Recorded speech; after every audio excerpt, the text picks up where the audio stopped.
Здравейте, скъпи гости! Здравейте, приятели! На Образцово народно читалище Антон Красимиров 1926 и кинотеатър Влайкова.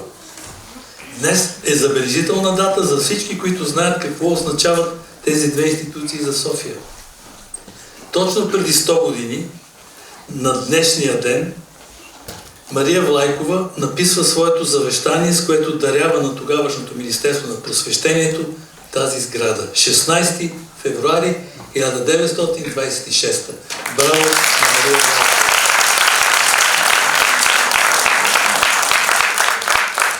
Тази сграда и донес е център за знание, култура и изкуство. Тук, в сърцето на София, се пазят заветите на Мария и Тодор. Тя е тихият двигател на идеята, а то е нейното публично и обществено лице. Семейната им връзка ги прави самишленици, става съюз, служба на обществото. Заедно двамата те са пример как личното и общественото, събрано в безкорисна и народополезна цел, могат да родят културна институция, останала в времето. Днес даваме старт на събитията, посветени на тази бележита годишнина, с които събития ще почетем дарителите Мария и Тодор Влайков. Преди няколко години прегърнахме идеята да направим барелеф на Мария Влайкова и да го поставим на фасадата на сградата. Подложихме проекта, изработен от гипс, на обсъждане в социалните мрежи, получихме някои препоръки, спазихме ги и барелефът е готов. Може да го видите тук.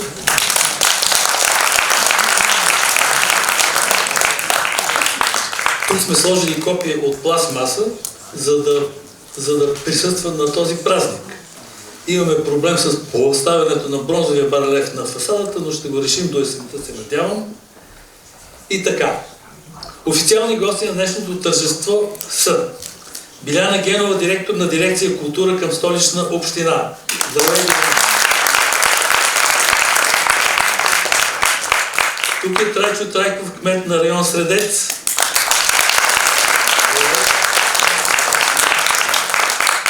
Написано ми е, че Иваня Мичева е тук, заместник кмет на район Средец. Надявам се, че е тук и тя. Здравей, Иваня!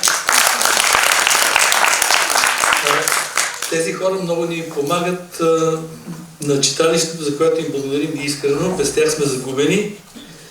Сред нас е Йорданка Фандъкова, която преди 5 години с дарение спаси покрива на читалището.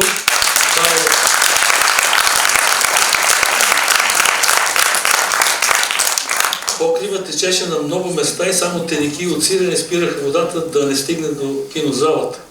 Благодаря, Йорданка. Така, може би Николай Дойнов да е тук, председател на Съюза на народните читалища, тъй като много ги блести, ако не е тук, да е жив и здрав. Тук са и праправнуците на Тодор Влайков. Емили Влайкова,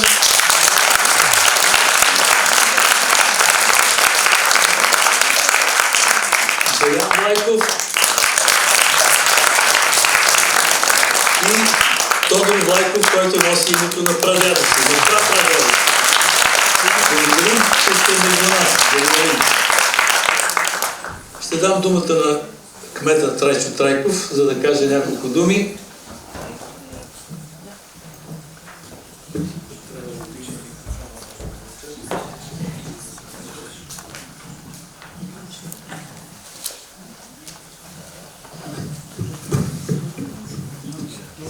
Скъпи съкварталци, съграждани, приятели на киното, на квартала, на българската култура,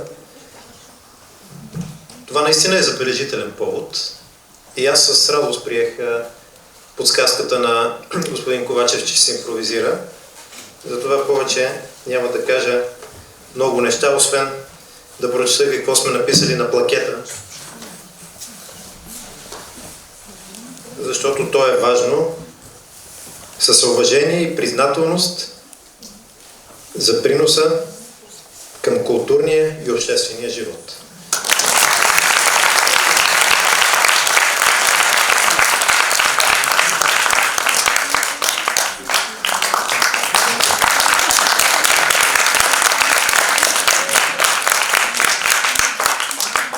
Мисля, че като есенция това отразява много от нещата, които означава читалището и кино Влайкова за София.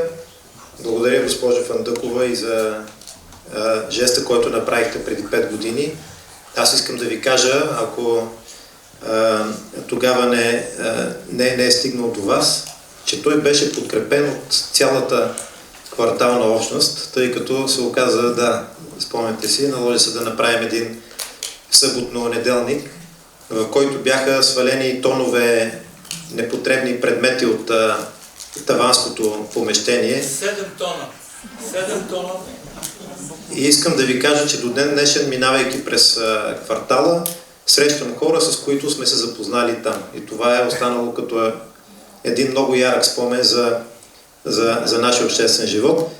Искам да благодаря и да поздравя на наследниците на Мария Влайкова. Наистина, това е хубава съдба да носиш последствията от такъв благороден жест. И последно, господин Ковачев, аз истински ви завиждам, че вие сте подложили нещо на обсъждане в социалните мрежи, оттам е излязло нещо така конструктивно. Това е постижение, с което може да се гордеете.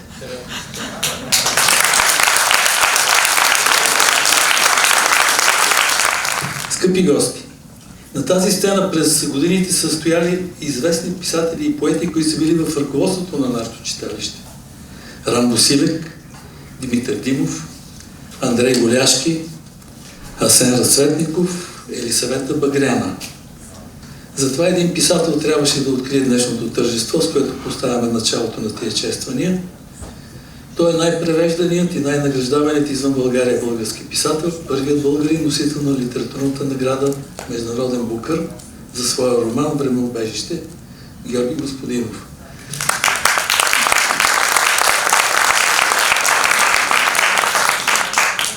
Той се извинява, че е възникнал неочакван проблем за него и не може да присъства, но изпрати приветствие, което ще ви прочита. Скъпи приятели, много бих искал да съм тук, където не съм. Но ние винаги искаме така или иначе да сме там, където не сме. И като малка компенсация на тази невъзможност са измислени книгите и киното. Намираме се на място, което е едно и също по предназначението си цели 100 години. Това е малко чудо в историята на непостоянствата ни.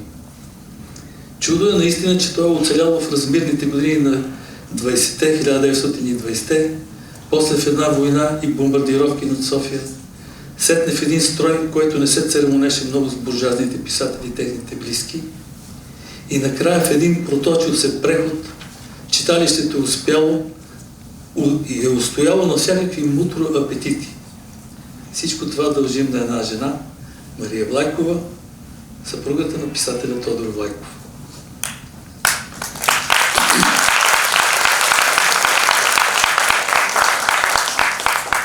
След печалните събития, които преживяхме от войните, имаме нужда от всеобщ подем, повече просвета, повече култура, повече духовни интереси, пише Мария Влайкова, дарителката на това пространство. И ето ни нас, 100 години по-късно, наслед поредните печални събития, отново нуждаещи се от повече просвета, култура и духовни интереси, събрани тук от едно читалище и кино, най-старото в София, което все още работи. Усещането е за убежище. И това е най-важното. Това е всекидневно убежище или времеубежище, в което влизаш за кино, за кафе, разбирай на приказка в вестибюла, или за книга тук, или натича в библиотеката. Това усещане за принадлежност, което изгубваме, все повече е толкова ценно.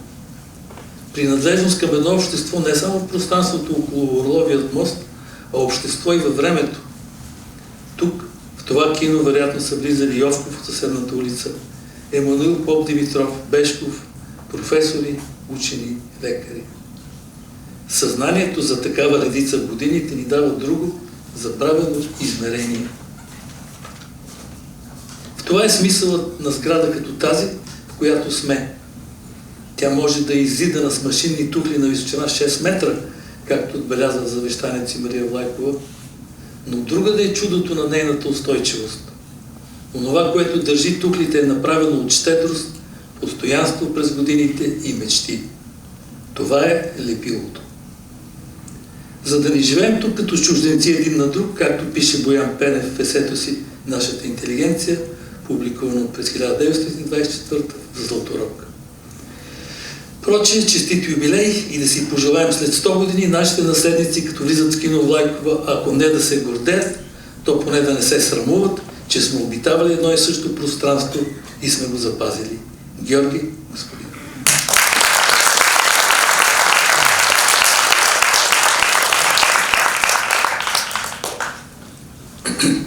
Сега ще поканя на сцената младия талант Филип Донков, който ще ни върне назад във времето, когато е написано завещанието на Мария. Той ще изпълни класическа пиеса на китара "Соната", първа част от Хоакин Турина.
сега на сцената да дойде актрисата Ангелина Славова, която ще ви прочете завещанието на Мария Влайкова, написано на тази дата преди 100 години.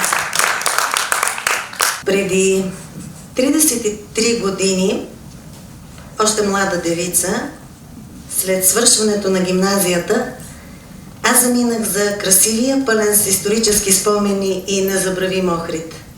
Като първа екзархийска главна учителка, обзета от неописуем възторг и проникната от искрено желание да посветя млади сили за просветата на моята мила, родна и многострадална Македония.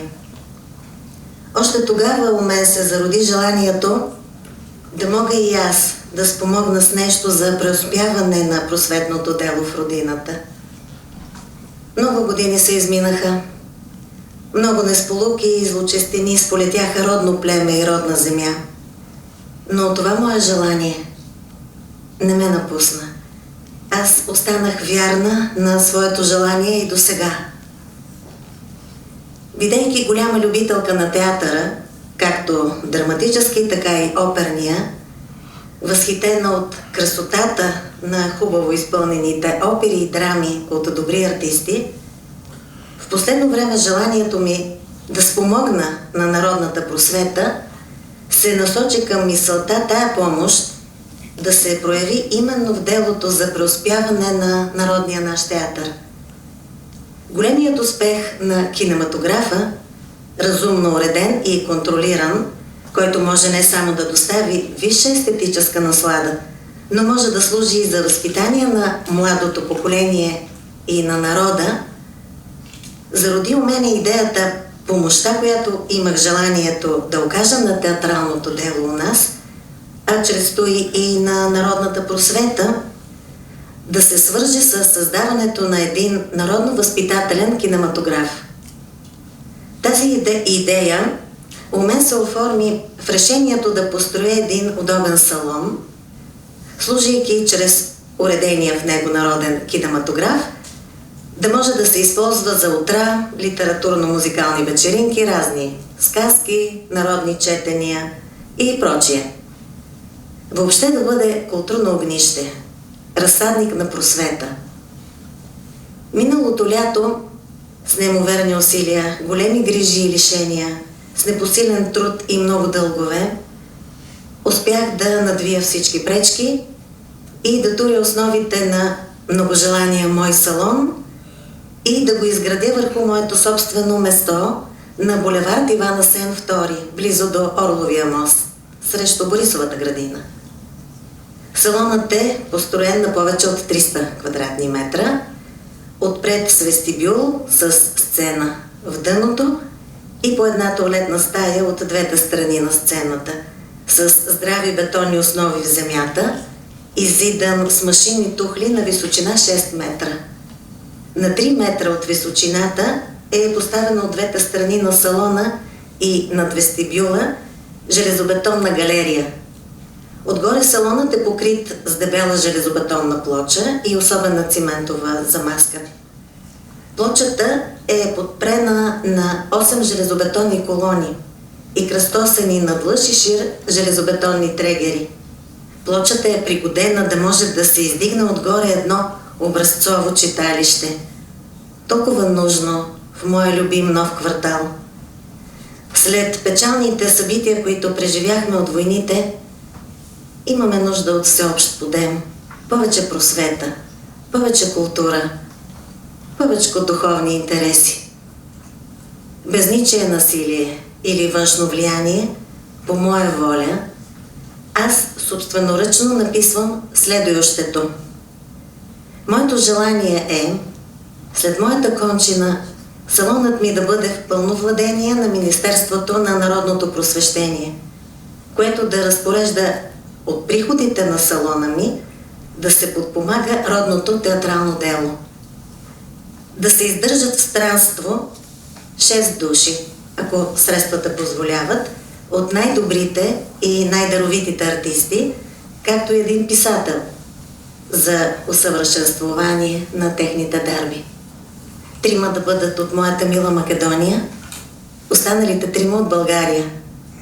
Една оперна певица, един оперен певец, една артистка по драмата, един артист по драма, един даровит писател, който да пише народни исторически драми, един да се усъвършенства по филмовото изкуство, за да се възпроизведе на филм цялото българско минало, още от епохата на Симеона, Самуила, Асеновата и другите светли епохи, всички паметници, крепости и манастири, и ние да представим пред чуждия свет и бъдещото наше поколение историята на нашето отечество, на стара велика България.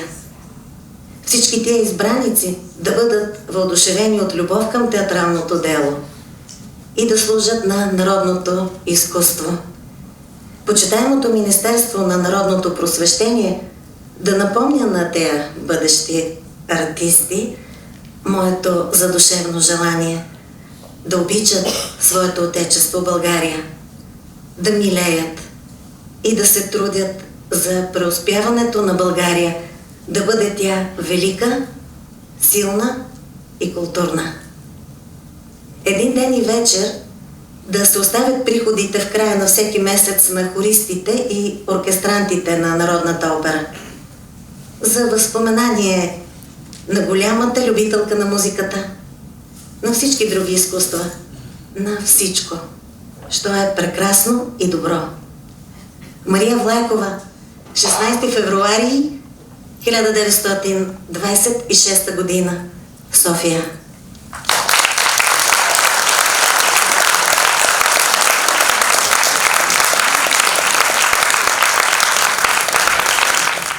Стефан Вълдобрев пръв ще поднесе приветствие за юбилей. В моите ученически години, в средношколските ми години, почти живеех в едно читалище. В мазето долу беше школата по класическа китара. И свирих там много. След това се качвах на тавана, в таванското помещение, кръжока по поезия. Събирахме се и четяхме стиховете си и ги коментирахме. После на втория етаж беше театралната школа. Съвременник се наричаше. И там правихме пиеси. После сидахме на сцената и ги играехме. И аз просто, за мен това беше и дом, и повече от училище. Нямах търпение да отида и просто да замръкна в читалището. Единственото, което ми липсваше, много обичах тогава, беше киното. И това съчетание между всички тия трите изкуства и кино го има тук и е много вълнуващо, много красиво съчетание. Затова решихме с Еко първата песен, която ще изпълним тази вечер, да бъде свързана с кино. Това е филмова песен от един филм, за който аз композирах музика.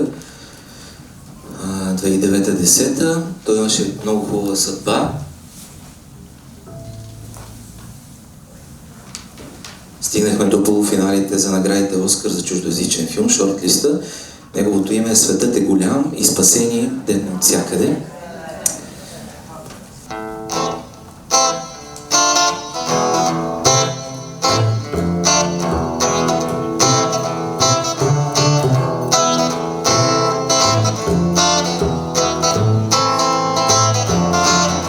Сламено поле и една река на края. Слънцето пече, ето за това мечтая. Раница, колело, дъхна зело, дъхна сено. Раница и колело, тръгвам пак към онзи бряг със свят. Най-зелен, където беше май, всеки ден там изоставихме смеха. Там по-дълга уста, където чакаме пак колело, един далечен бряг и сено. Бях изгубил пътя, но намерих прах, има пред себе си. Дом-дом-дом, па-па-ба-раба, дом-дом-дом, дом-дом-дом, па-па-ба-раба-раба. Дървена веранда, проветрена стая,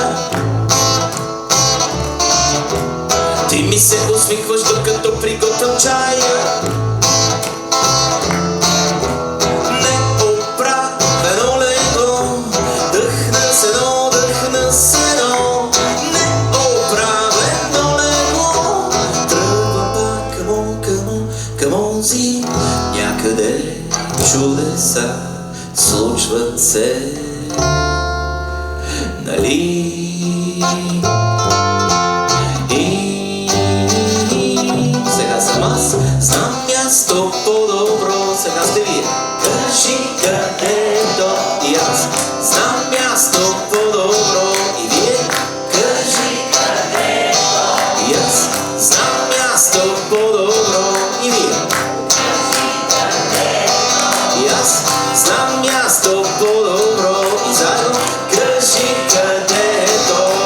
Бях със свят най-зелен, където беше май. Всеки ден там изоставихме смеха. Там потъна радостта, където чакаме пак колело. Един далечен бряг и село. Бях изгубил пътя, но намерих прах пак има пред себе си. Дом, дом, дом, па-па-ра-ба, дом, дом, дом.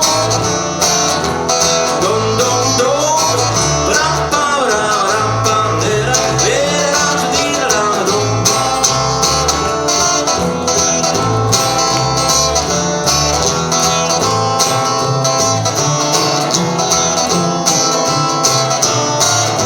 Dom pa pa ra dom dom dom dom dom dom ra di ra dom dom dom. Ra da ra dom dom dom. Ra di ra dom dom dom. Pa pa ra dom dom dom. Pa pa ra dom dom dom. Pa pa ra di ra ra.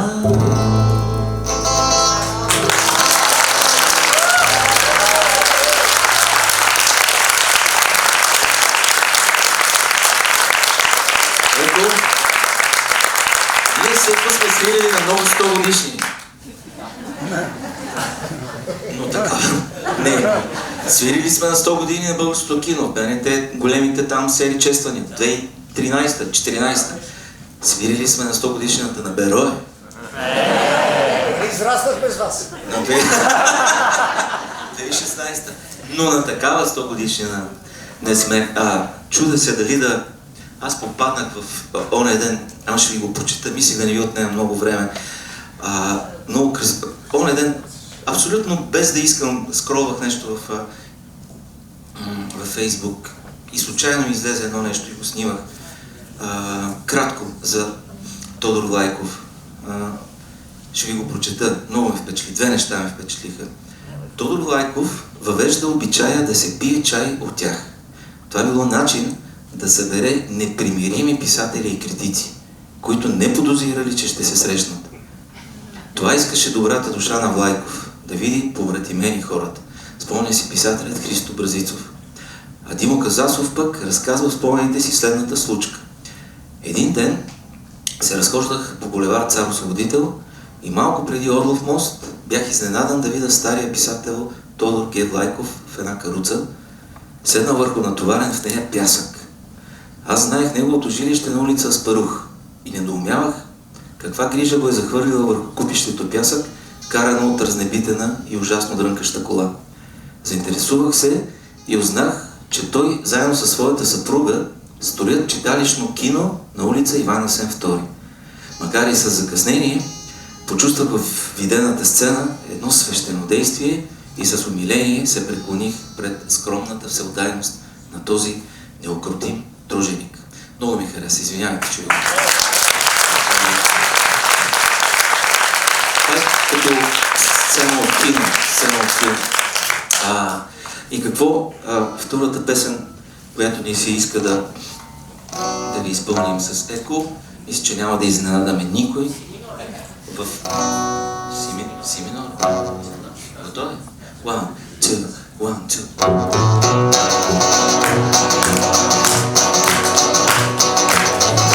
Там, където няма пъти, пътете бяга света, но ние ще караме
това ми стига.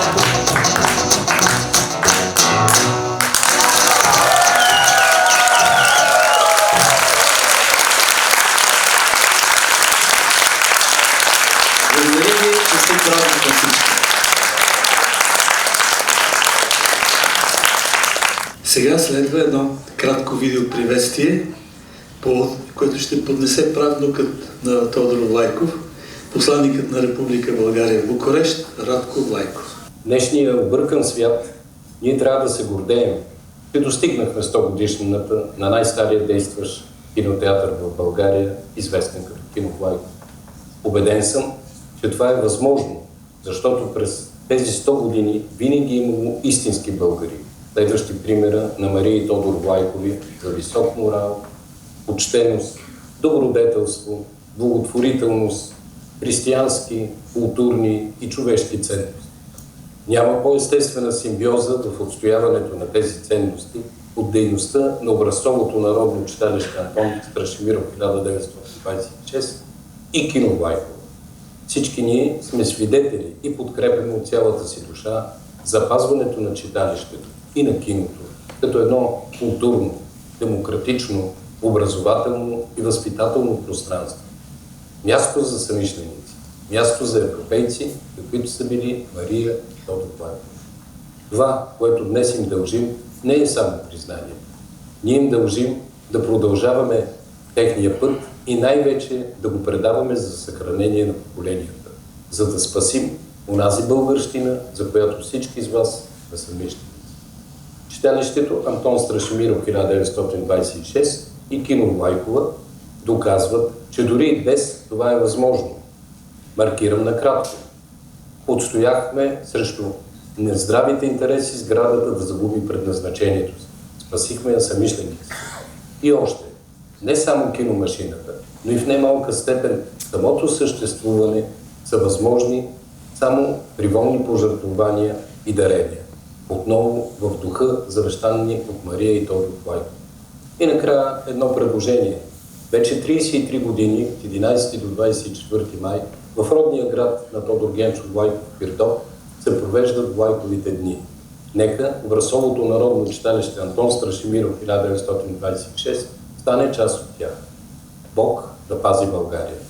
Да се върнем към завещанието на Мария и Марийкиното здание, както съпругът и Тодор Влайков го е наричал. Интересно дали те са си представили, че след толкова много години читалището и киното ще се пълни с живот. По мои сметки, в това кино имало над 150 000 прожекции. Зрителите, които са минали през тази зала, дори да са били само по 50 човека на филм, са над 7 милиона. А преди години залата побираше над 200 зрители. Така че е възможно те да са много, много повече. Тази сграда е пропита от положителната им енергия. Когато вляза тук, когато залата е празна и тиха, се чувствам като в Параклис, наистина. В нашето читалище, освен многобройните зрители, деца изучават пиано, китара, барабани, учат се на народни танци, балет, солфеж, английски и испански език. Имаме два големи хора, Чемерика и Рамбо Силек. Библиотеката ни всяка година се здобива с нови книги, които получаваме по спечелени проекти. Та ако двамата дарители сега ни гледат от небето, можем да им кажем: благодарим ви, Мария и Тодор. Изпълняваме вашите заръки. Тук е дом на култура, изкуства и знания.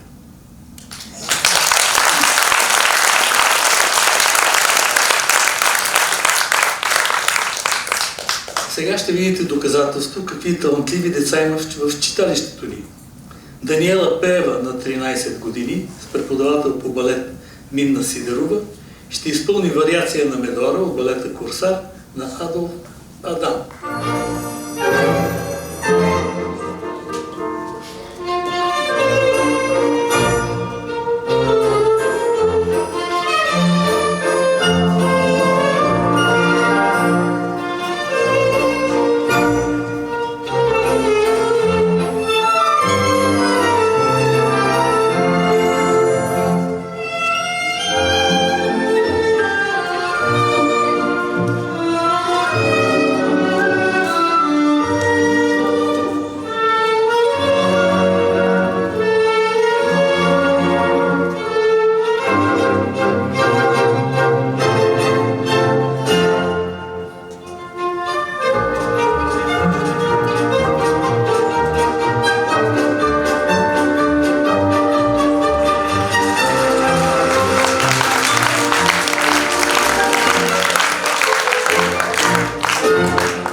Разбира се, уроците по пиано с най-много ученици.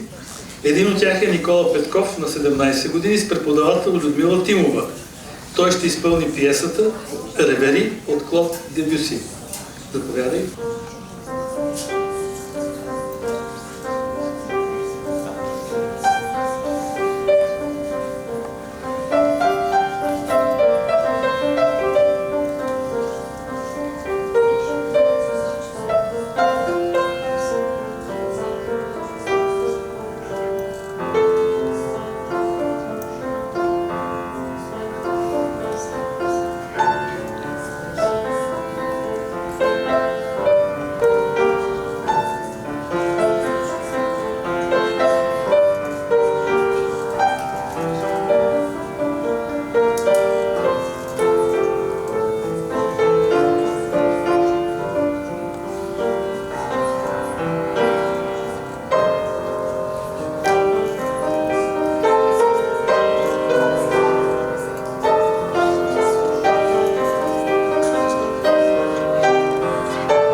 Време е за един хор, който разнася славата на българската народна песен навсякъде.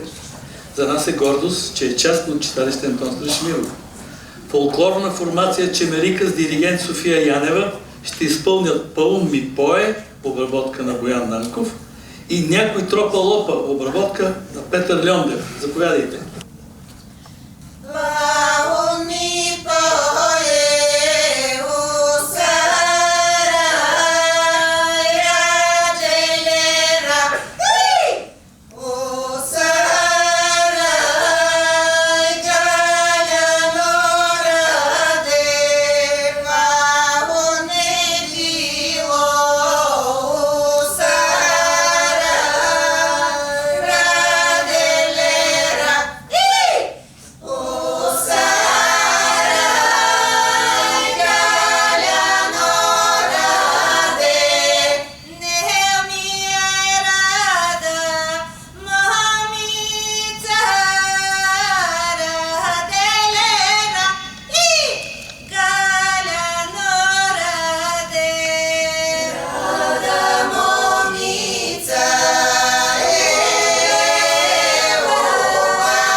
Сега е време за приятелите на кино Влайкова и образцовото ни читалище.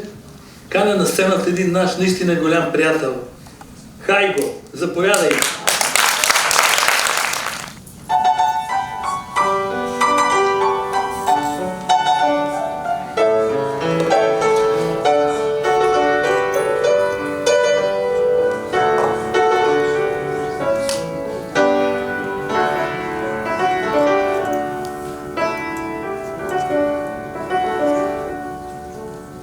Боже, ти, що над всички ни бдиш и ни водиш с ръката си свята, отвори небесата и виж как е пълна с мъка земята, колко злоба душите гори, колко болка в очите ни има, пролетта не е пролет дори, нито зимата истинска зима. До кога ще се лутаме в мрак? Нека вярата води сърцата. Чуй ме, Господи, чуй, дай ни знак и върни любовта на земята. До кога ще се лутаме в мрак? Нека вярата води сърцата. Чуй ме, Господи, чуй, дай ни знак и върни любовта на земята. Радостта ни през сълзи блести, любовта ни граничи с омраза, неродени угасват мечти. Боже, кой ли така ни наказа на достойните Твои чада? Да се гърчат душите им в рани, над безчестни да свети звезда, да се имат за богоизбрани. До кога ще се лутаме в мрак? Нека вярата води сърцата. Чуй ме, Господи, чуй, дай ни знак и върни любовта на земята. До кога ще се лутаме в мрак?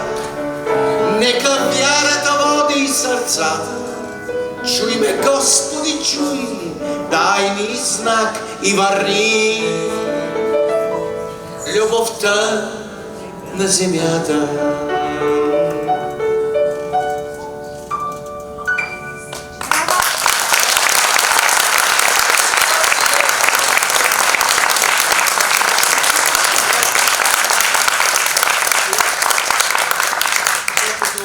Любовта има много посоки.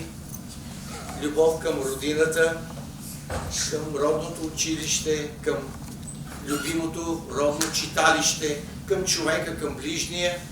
Позволете ми една песен, която е по стихове на големия съвременен поет, драматург, писател Недялко Йорданов, преди повече от 40 години. За всички прекрасни хора в тази зала, не остарявай любов.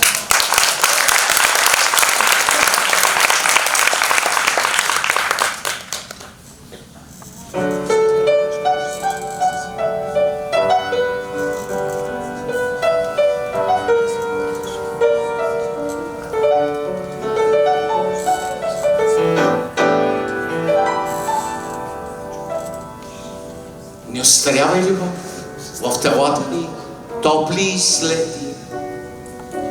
Ах, неуверена нежност, още в очите ни свети. И подозрително блесват шпаги от минали страсти, звън на решителна битка за невъзможното щастие. Не остарявай любов, толкова страшна и дълга. Опроверганото време ляга унило на хълбо. Нека все тъй да гризеш на надеждата острия залък. Късно е вече да спреш, рано е да се прощаваш. Не остарявай любов, чуваш ли, много те моля. Кой те гримира така в тази изтъркана роля?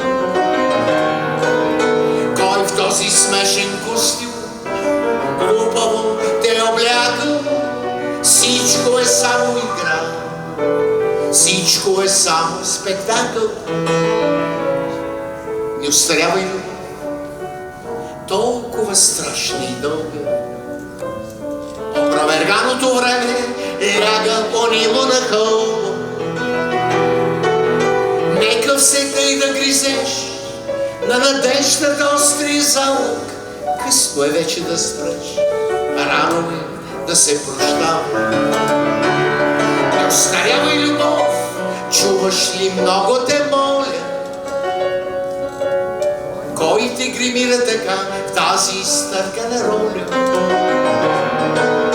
Кой в този смешен костюм глупаво те обляга? Всичко е само игра, всичко е само спектакъл. Не остарявай любов, ето завесата пада. Кратък поклон и тръгни, гола, нахална и млада. С ногти и зъби до край, своята чест отстоявай. Не остарявай любов, моля те, не остарявай. С ногти и зъби до край, своята чест отстоявай. Не остарявай любов, моля те, не остарявай.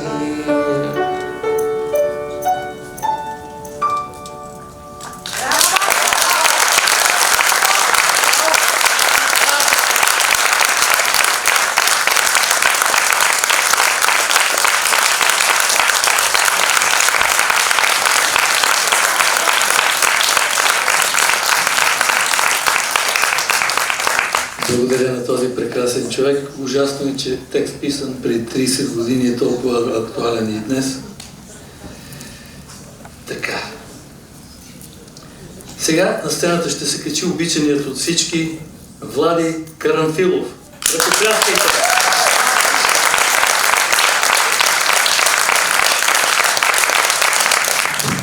Аз сега разбрах всъщност откъде идва тази закрила и тази мощ да устои на времето и предизвикателствата Кино Лайкова. Всъщност от завещанието разбрах. Македония. Не, нали така е казал дядо Коледа. Хубаво е да си от дома, казал дядо Коледа, минайки македонската граница. Знам, че е тъпта смешка, ама не можах да се въздържи. Читалището. Това не е средище на култура. Това е средище на надежда. На времето читалищата са били всъщност всичко е било много по-простичко. Мариан Маринов ми го каза това нещо. Може и да не е вярно, а обаче мисля, че е вярно. Простичко е било всичко. Народното просвещение, Министерство на народното просвещение, командировъчна заповед на Пейо Яворов за командировка в Париж. И там пише: командирован Пейо К. Яворов в град Париж, Франция, с цел да се отрака. Колко простичко е било всичко. Сега представяш ли какво трябва да пише? Предвид съвременните директиви на Европейския съюз относно... Да. До ден днешен аз имах благословението да се върна в театъра. Играя и в държавни театри, и в много трупи. Ние пътуваме и играме по читалищата. Не играме в театралните зали, защото в градовете, големите, където имат театрални зали, там театрите си пазят сцените за тяхната публика. Ние играме в читалище, значи до ден днешен читалището е подслон. Читалището е едно от наистина, може би, местата, където е надеждата. Всъщност, защо ходим на кино? Защо ходим на театър, на концерти? Защото имаме нужда от надежда. И там ни го дават. Опитвам се да си представя Мария Влайкова, как изглеждала тази жена. Сигурно е била властна жена. Защото мъже го споменат втори. Предполагам. Опитвам се да си я представя и я видях. чувайки нейното завещание от Енчи. Аз я видях и си мисля как се е сбъднало всичко това, което тази жена е въжделеяла. Самия Буров казва, че личният просперитет е безсмислен, ако не води до обществен такъв. И всъщност поколението на нашите прадеди е онова, което някакси дали ние лукаво, подличко и мързеливо игнорираме и гледаме да не се обръщаме назад, или има някаква сила конспиративна, която иска да ни го изтрие от биографията, не знам. Но тази жена, тя го е дала на Министерство на просвещението. След това идват едни хора от села Паланки, взимат го и то става към Министерство на културата вече. Министерство на културата, още е Министерство на културата, въпреки че се смениха нещата. Следователно, те са първоприемници. Защото се зависи, що не сте си го искали. Имаше приватизация, що па не си го дръпнахте. Родата имам предвид. И си мисля сега, ако една от страните не изпълнява договора се разваля, не е ли така? Казано е в завещанието. Погледнете, тя казва да се издържат 6 актьора зад граница, да се издържа един писател, да се дават приходите от един път, единия уикенд, седмицата на певците в операта. Че развалиме договора иначе. И ще го вземете. Не знам. Аз, откакто съм на тази земя, знам само едно подобно съоръжение, защото все пак това е съоръжение, да е построено, това е Кинолевски. Там Сити Марк Арт Център, дори с Хай го имахме възможността да бъдем на 10 години, откакто го има. Не знаем в България да има сега, при съвременните тенденции за лесно строителство и така нататък, за хора, където, извиняема, това е на половината на вилата на някои хора. И така е. И аз знам само един такъв случай. Значи, представете ли си, не колко скъпо нещо е. Колко мисионерско нещо е да го направиш. И аз си казвам, дай Боже, на всеки да може да види промисъла, да остави едно такова нещо след себе си. Поклон пред.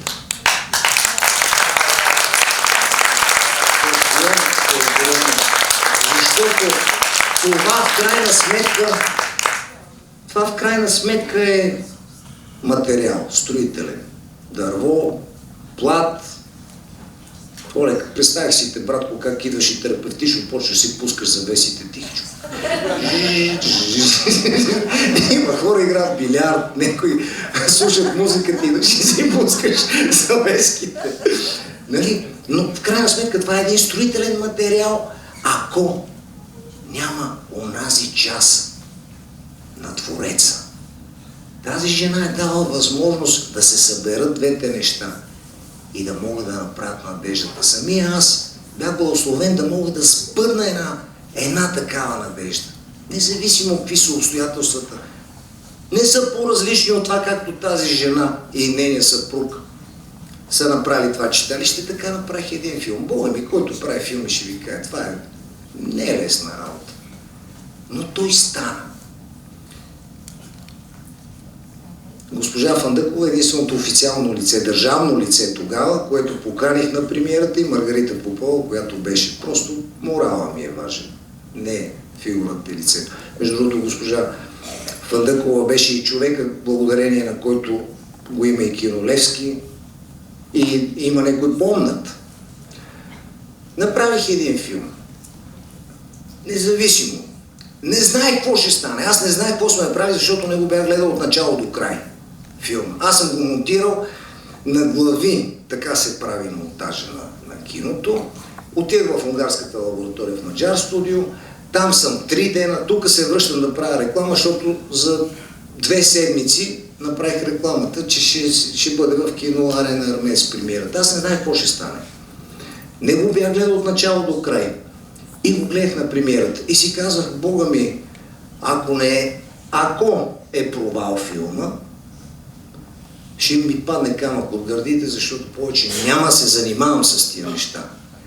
Ако е окей, ми продължаваме.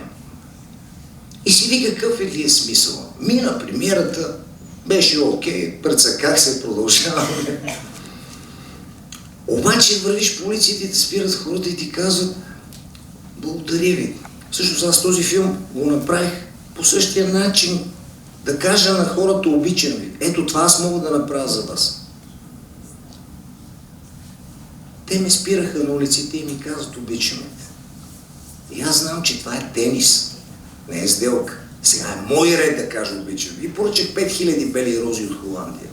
И на площад Гарибалди, че е най-малък, а беше и под прозореца на човека, благодарение който господин Цветан Василев, който успях да завърша филма, облечени като барети, екипа на това, като барети и като психиатри, защото за мен това е България.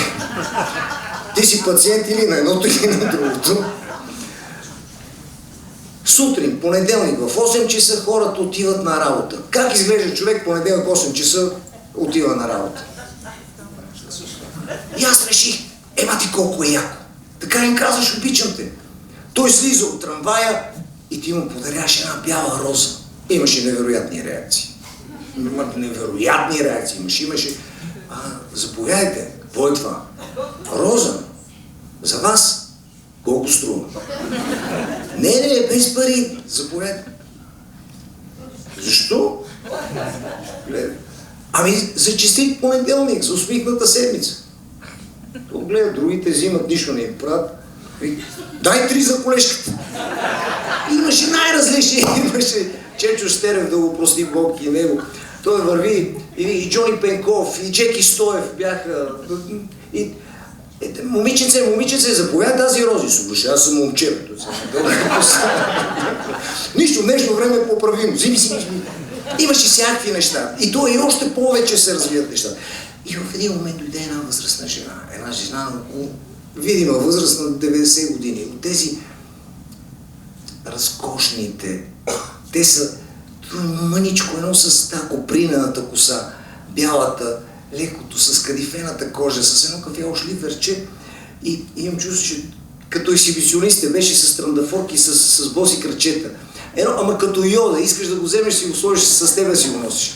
И тя казва: аз живея усреща и видях, че подарявате рози. Ще ми подарите ли и на мене? Викам: маменце, разбира се, заповядай. И както и давам розата, тя хваща и падна. И в един момент всичко ти мръква. Хванах я, да направи впечатление колко е лека като перце. И коничил до нея: бързо донесете вода, дайте въздух, обадете се 112. И в това време си мисля, знаете ли, защото човек не мисли само за едно нещо. Той може да говори едно нещо, но той мисли за много неща едновременно. И в това време си мисля: какво ще пишат вестниците? Да, така устроен човек. Едно от нещата, за които мислих, въргава с цялата си простотия, отрепане с нещастна възрастна жена насред центъра на София. Както и да е. Не мина много време, сигурно по астрономическо, естествено, че е дълго за нас, които в момента сме замесени в това нещо. И тя се размърда, отвори си очите, видя ме над нея и се усмихна. Маме, как се усмихваш? Ти се беше тръгнала, бе! И помага ми, мамице, даже не си спомням, тя каза какво и е. Не знам точно какво и беше. Аз бях толкова щастлив, че мърда, че говори. И викам, ела седи, я слагам на тези бетонните сакси, които са на това. Да донесете вода. И тя докато я изправям и се оглежда така, и викам, неко подгана чантата. Какво, маме, чантата ли е? И тя вика: не, къде ми е розата? Вечерта, знаете, човек, когато има някакви важни моменти в живота, през нощта, лягайки си, той прехвърля деня. Има ли смисъл от всичко това, което правиш? Това е въпросът, който всеки един от нас си задава в момента, в който почва някаква работа, има някаква връзка. Всичко, което ти предстои през живота, го пречупваш през призмата, има ли смисъл? Знаете ли, по това време бех стигнал до извода: вечерта, когато връщах лентата през деня и в един момент си дадах сметка, че ако нашия баща беше определил, че точно в този момент тази жена ще тръгне по ония дългия вечния път, последното нещо, което щеше да носи в себе си, щеше да е една бяла роза. И си казах, мамичката му има смисъл. Продължаваме. Мисля, че тази жена подари на милиони хора по една бяла роза. Благодаря ви.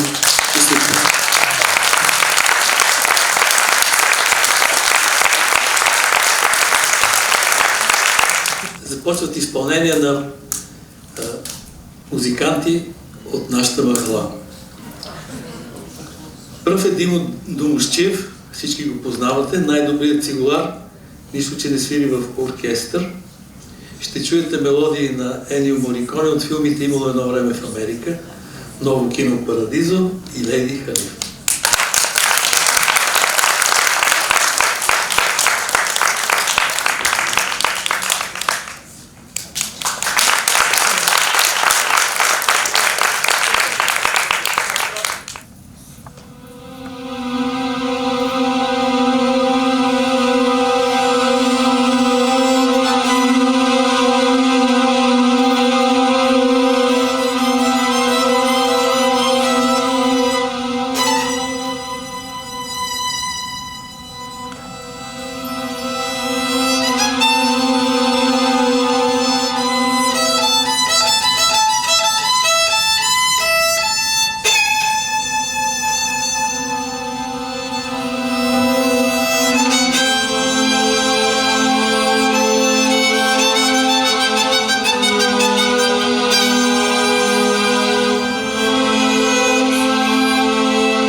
отново ще чуем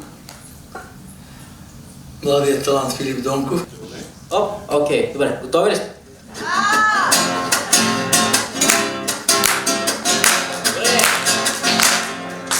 За мен отдавна хората говорят,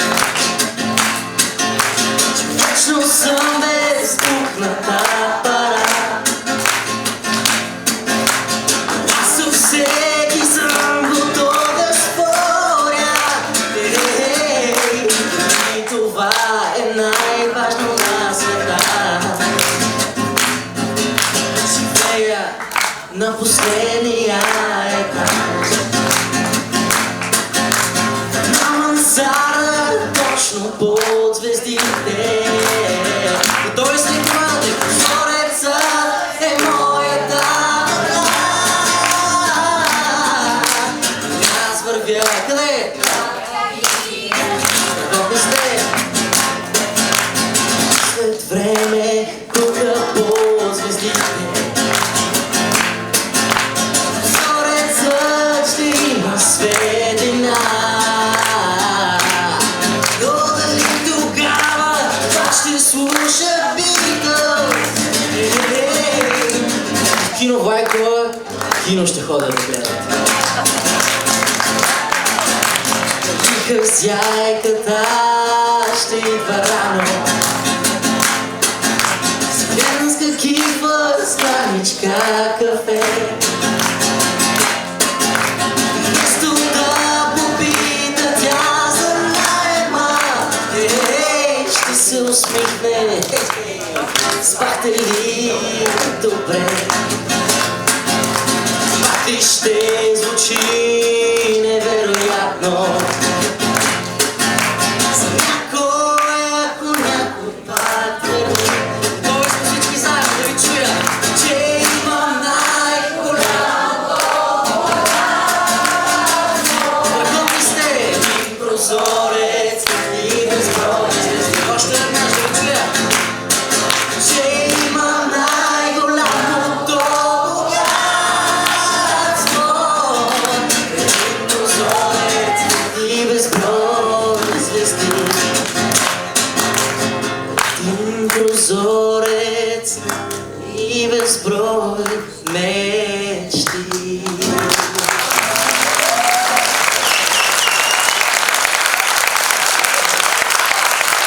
Благодаря ви много. За мен това нещо.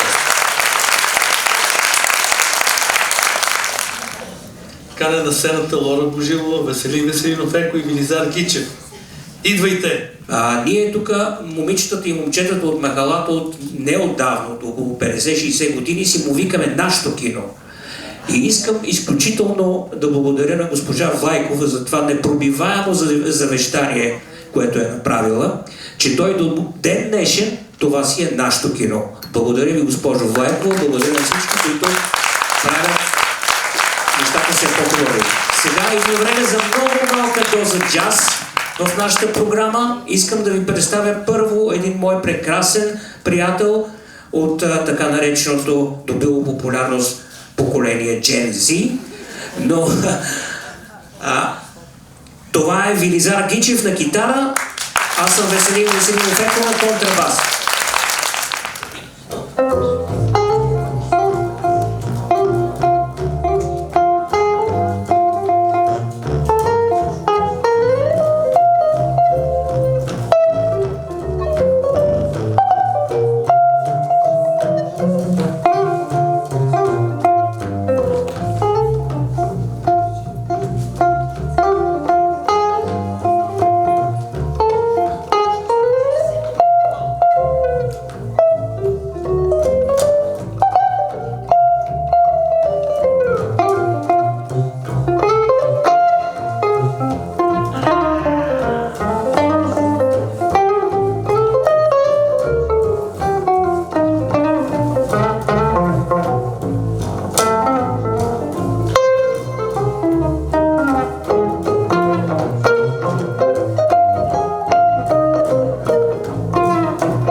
Сега към нас ще се присъедини още един млад талант, цигуларката Лора Божилова.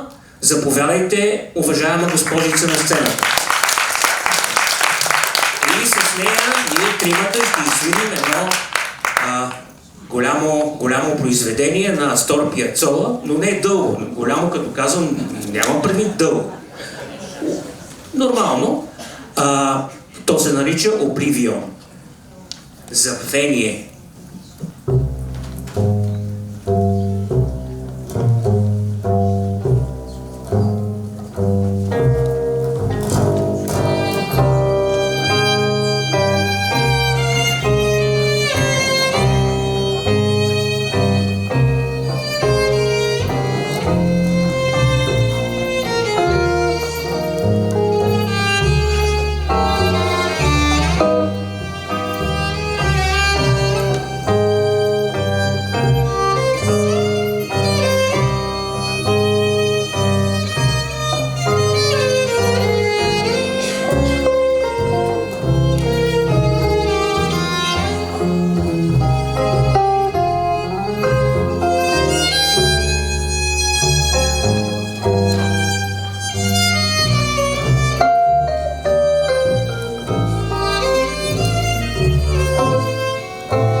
квартал беше пълен с деца и аз бях едно от тях. След време самите ние напълнихме махалата с нашите деца.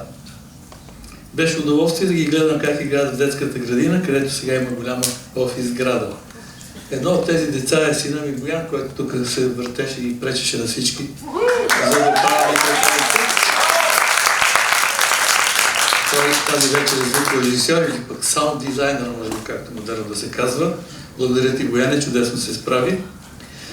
И гледайки тези деца, не съм предполагал, че едно от тези хлапета днес ще стане толкова прочут и талантлив мъж и толкова много ще помага на нашето читалище, освен че ни дарява много инструменти, които не бихме могли да си позволим да си купим, винаги се застъпвал за нас и там, където трябва, за да ни помогне. Олин Павлов!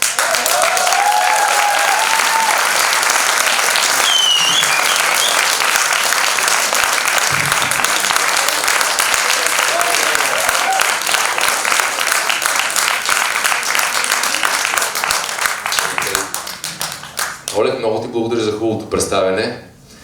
Силни аплодисменти за Олег, той е движещата сила тук. И целият екип на киното, Тичо Душко, Павката, абсолютно всички, Боби Ковачев и той. Скъпи приятели, много е приятно да съм тук и никога не съм предполагал, че онова дете, което ти спомена преди малко, изчаквайки в киното, докато пуснат пак тока, когато бяхме деца, имаше режим, сега слава Богу няма режим на тока. Изчаквахме да не си тръгваме, защото ако напуснеш случайно, няма как да се решиш. Нарочно! Има и трети. Четвърти. Имам микрофони, имам всичко. Именно онова щастие да дойдеш на кино, какво беше билетчето? 6 стотинки или 12, извинявай? 20? Окей, не е било толкова ефтино, добре. Така че аз не съм предполагал, че ще се кача на сцената тук да говоря пред вас. Тук и майка ми, мамо, как си? Здрасти! Ами, аз какво да кажа, освен да изпълня една песен, и тя се казва Още малко, когато естествено бяхме деца и всички играехме. Какъв беше лафа, който, когато те викнат да се прибираш? Нали, вашата свирка беше... Това беше вашата, нашата беше... На съседката зорничка беше... това беше на братовчет. Всеки си имаше сигнал. А общия сигнал беше Още малко! Олете! Докато не викнеше баща ми накрая. Оле, не прибери се веднага! Така че още малко, специално за вас. С много любов. Ако ми се пляска, пляскайте. Добре, я да видя познати. Имаме ли познати? Добър вечер. Супер.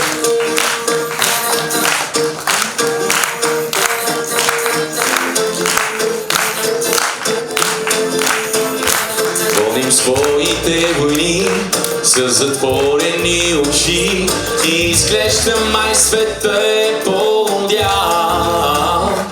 Но каквито и мечти има ли преди, искам само да те видя утре пак. Идвам си, знаете ли, и ще бъда до теб още малко и ще бъдем добре. И защото при теб сърцето ми е, припирам се в кино Влайкова при приятелите.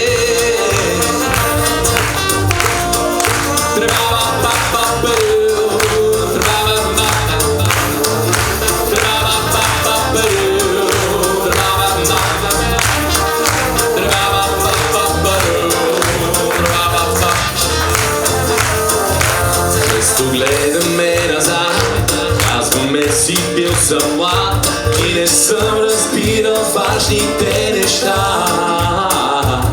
Ненаситни сме били, но сега изгубени, търсим начин да си върнем младостта. Идвам си още и ще бъда до теб още малко и ще бъдем добре. И защото при теб сърцето ми е, припирам се в къщи при приятелите още и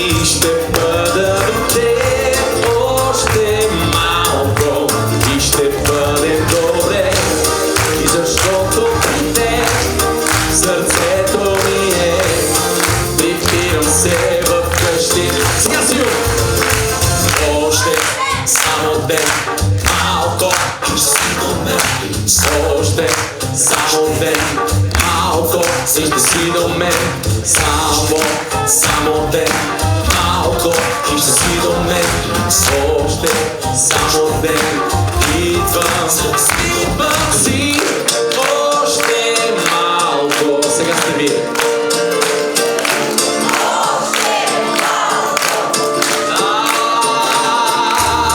Защото при теб сърцето ми е. Прибирам се в къщи при приятелите. Още и ще бъда до теб. Още малко и ще бъдем добре. И защото при теб сърцето ми е. Прибирам се в къщи при приятели. Само вие. Добре, репетирали сте. Сега само аз. Още малко и ще бъдем добре. Защото при теб сърцето ми е. Прибирам се в Лайкова при приятелите. Страхотна публика. Благодаря ви много. Сега много хора си помагали за това кино. Много. Така, госпожа Фандъкова тогава много помогна. Помня, искам силно да аплодирате. Беше труден момент за киното. Сградата бе санирана, бе оправен покрива. Ще е много важно да се помни. Господин Трайчо Трайков, разбира се, винаги е помагал. Също с широко отворени ръце. Винаги в помощ, с много идеи, винаги на място, където има проблем. Затова силни аплодисменти за Трайчо Трайков, нашия генерален експерт. Много благодарим от сърце. Винаги, когато трябва, вие сте там. А пък за вас, нашата публика, какво става друго, освен да изпее една песен, която се казва Заедно. Имате специални поздрави от Любо и от Графа. Казаха, че не могат да дойдат, извиняват се, но са някъде из България. Изпращат ни любов и ни пожелават да сме заедно.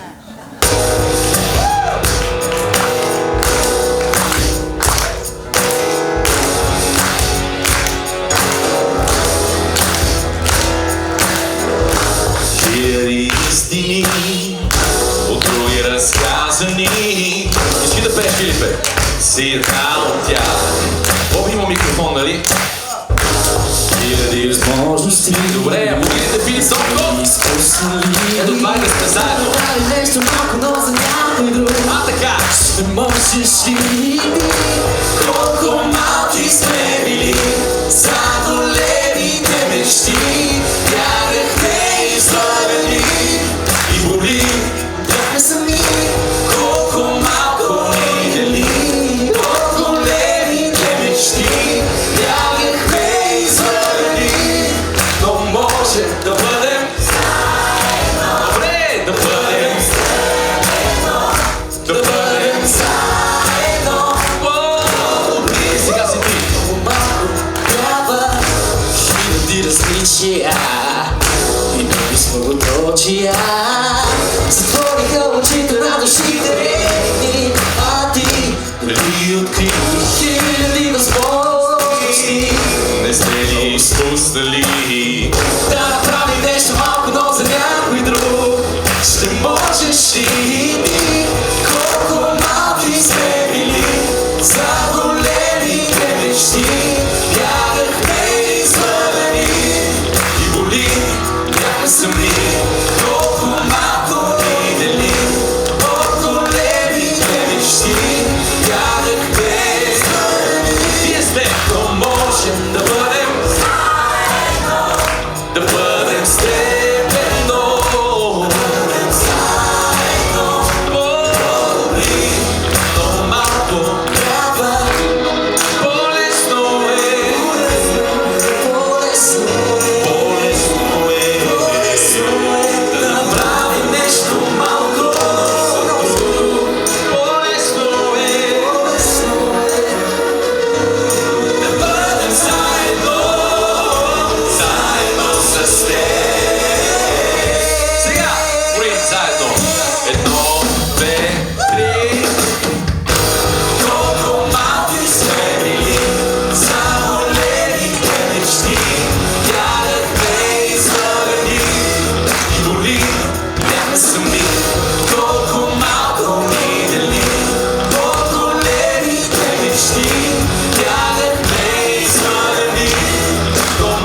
може да бъдем да бъдем по-силно, по-силно. Но може да бъдем заедно след едно. Бъдем заедно по-добри. Много малко трябва да бъдем слепено. Завършваме по-добри. Много малко трябва. Много малко трябва. Филип Топков,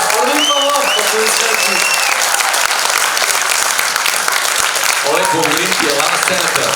Олег Ковачев и целият екип на Кино Майкова, Чичо Душко, Папката, всички останали. Елате на сцената, нека да дойдат, Олег, всички да дойдат. Госпожа, елате, всички на сцената, моля ви, елате. Всички от екипа на Кино Майкова, не се крийте, влезте вътре смело, сцената не капе, тя дава сили. Да, госпожа, елате, моля ви. Ето, качват се вече. Всички. Чичо Душко, Папка, къде сте? Така. Вие сте най-важните хора. Ние просто забавляваме в момента. Папка, ето. Къде е Чичо Душко? Чичо Душко на балкона. Чичо Душко, слизи долу. Всички. Боби Ковачев също. Той проби звука, стой горе.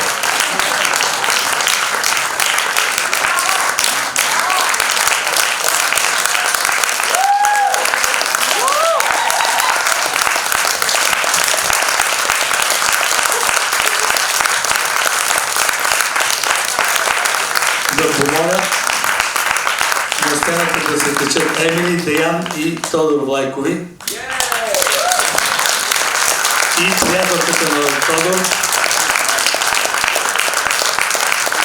съпругата на... Не, съпругата не трябва да се качи, добре? Елате тук, елате. Смело, заповядайте, приятели. Заповядайте. Деян, Емили,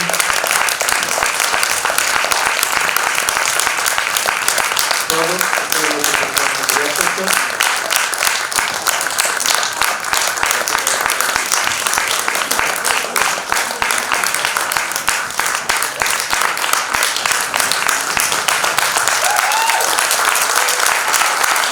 Ето го и Чичо Душко. Чакайте. Извинявай, дядо Душко.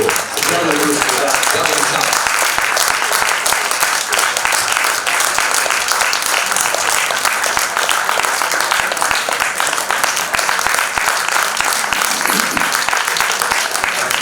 Приятели, всички ние сме доказателство, че читалището е живо, че киното е живо и че заветът на Мария Тодор Влайкова продължава да ни събира и вдъхновява.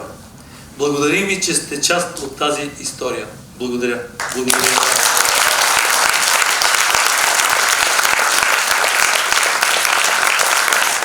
Знаете ли какво ме радва най-много? Освен грейналите личица на децата, които посещават читалището, има и още нещо. Стана често явление за някой филм при нас да няма билети. Представяте ли си, връщат се старите времена, когато се ходеше на кино на търси се. Идват хора тук и търси се билети. Не съм предполагал, че това може да се случи някой ден. Това е голямата победа за огромния труд, който целият екип полага да бъдем това, което сме. Затова официално благодаря на всички работещи в киното, библиотеката и читалището, на проверителната комисия и на настоятелството, които са горе на балкона. Благодаря ви. Благодаря на всички. Благодаря.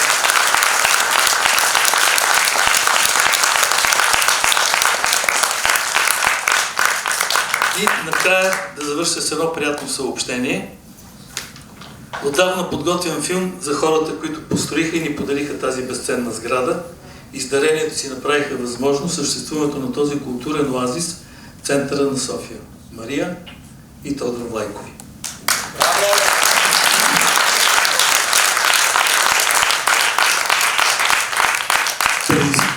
Преди 100 години те са провидяли бъдещето.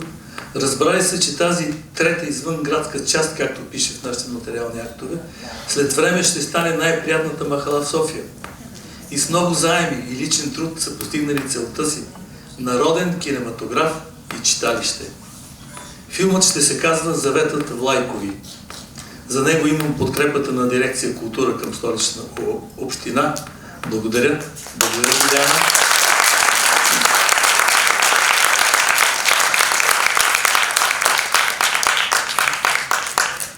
Една голяма фирма от Пирдоп, Рубис, също даде своята лепта.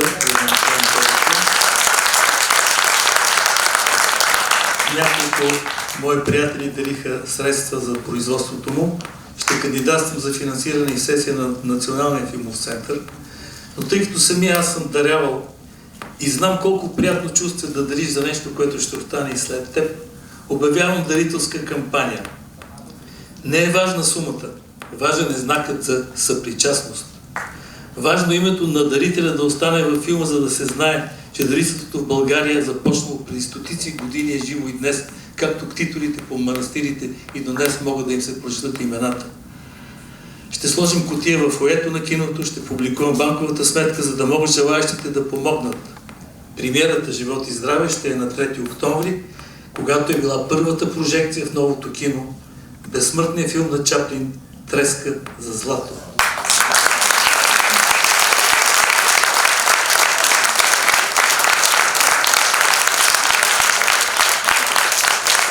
И накрая да кажа, на премиерата всички сте поканени. Благодаря ви.